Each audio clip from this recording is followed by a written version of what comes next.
With the sneaker economy being where it is right now, honestly, there have been a lot of restocks that have been happening. There have been prices online that have come down on some pairs that I've been looking at that I decided to pull the trigger on. So in this video, I wanted to show you guys some of those pickups that I ended up getting.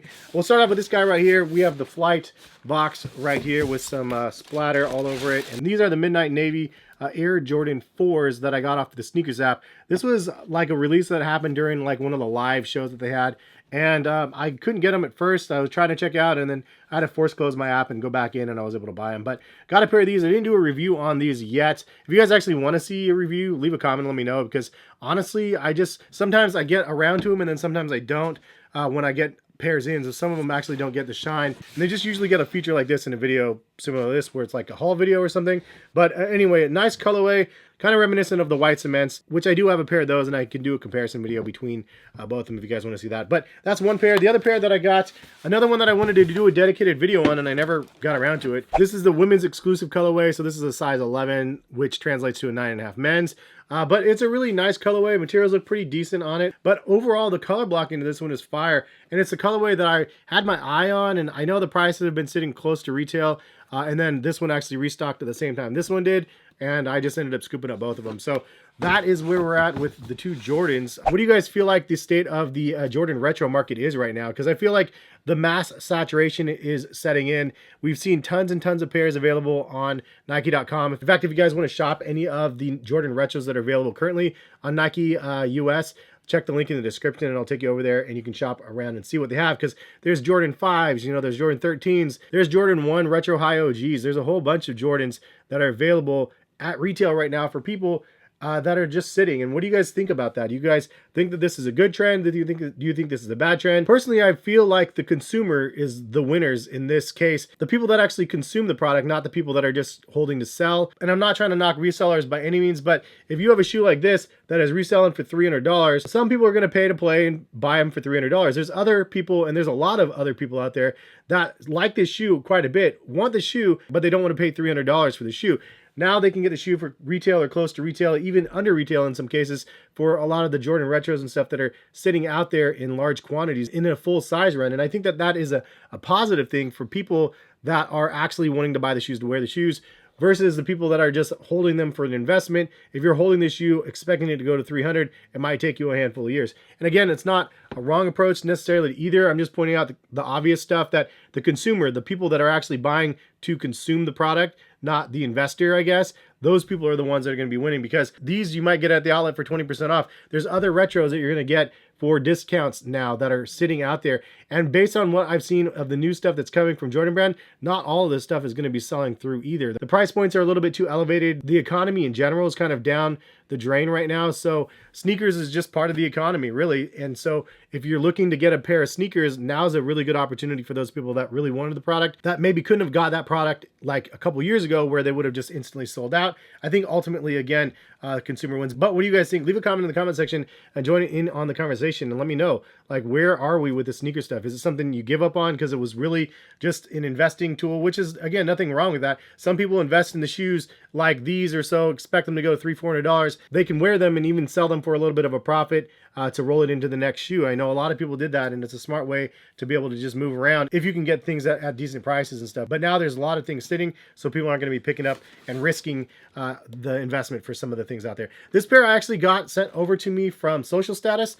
Shout out to them for including me on their seating and stuff. I don't know who put me on the list, but much appreciated. This is a really interesting pair, though. This is actually a transparent yellow Moroccan blue colorway of the Gelite 5, and it says one of 1,500, so they made 1,500 pairs of these sneakers right here. So doing a little research on what they sent, it's the Social Status Charlotte Lab Schools Gelite 5. Retails $140 on these, and Charlotte Lab Schools have been working alongside of the Whittaker Group and with ASICS over the last couple years to bring the Eternal Summer to life. So these represent an Eternal Summer colorway. And the Charlotte Lab School sounds like it's a creative school out there, but this is a really fire colorway, man. I really love the midsole color as well as how that kind of blends in with the oranges and the yellows of the upper. The nice little hits of blue, and then you have some really nice suede on the upper as well, on the toe and the heel of the shoe. A nice execution that they did on here, and a really cool pair that they sent over. So thank you again for sending these over. Next, another pair that I bought on StockX.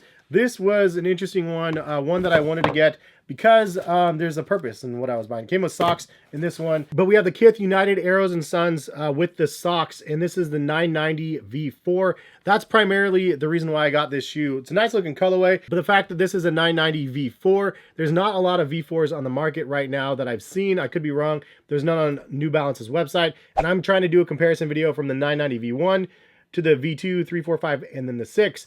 And I want to do a detailed comparison between all 6 of those models. And then I'll get into the 992s and the 993s and stuff like that in a future video coming to you guys. But because of that, I wanted to go ahead and get these. The Kith version is really nice with the gray. Hits a pink, purple, very, very fire shoe. One that I like seeing, and the prices dipped quite a bit.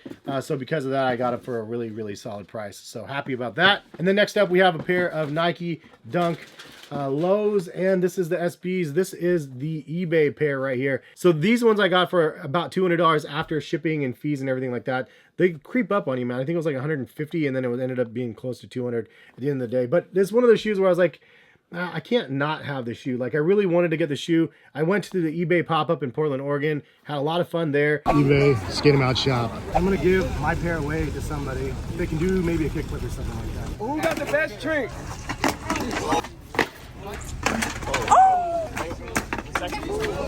The line literally wraps around the block. How long you guys been in here? Been here since 1, bro. So if you were lucky enough to make it inside, you had your opportunity to pick through a variety of different dunks, past and present, for the original price of $65, which is what Nike Dunks used to be back 20 years ago, which is why this partnership between Nike SB and eBay is awesome, because eBay is the only marketplace that was selling Nike SBs back in the day, and it's still the premier marketplace 20 years later. They also had this really epic What the Dunk Nike SB wall from Project Blitz. It was absolutely nuts. It had every single shoe to make the What the Dunks. They also had the display area for the brand new eBay Nike Dunks that are going to be releasing, but they also have the original ones that were actually won at auction for $30,000 years ago, secretly from Sandy Bodecker. Anyways, I got my shoes and I had the Atmos Dunks, but I decided to gift them to somebody outside who did the best trick.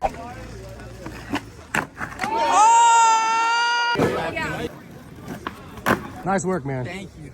So as just a memory for myself, I was like, this could be a shoe that I could be happy to have and happy to be somewhat involved in because I went to that event and stuff. But a really fun event, and shout out to the Sandy Bodecker Foundation for creating something so crazy. And as a Nike SB fan for like decades, like it's really dope to see something like that come to fruition.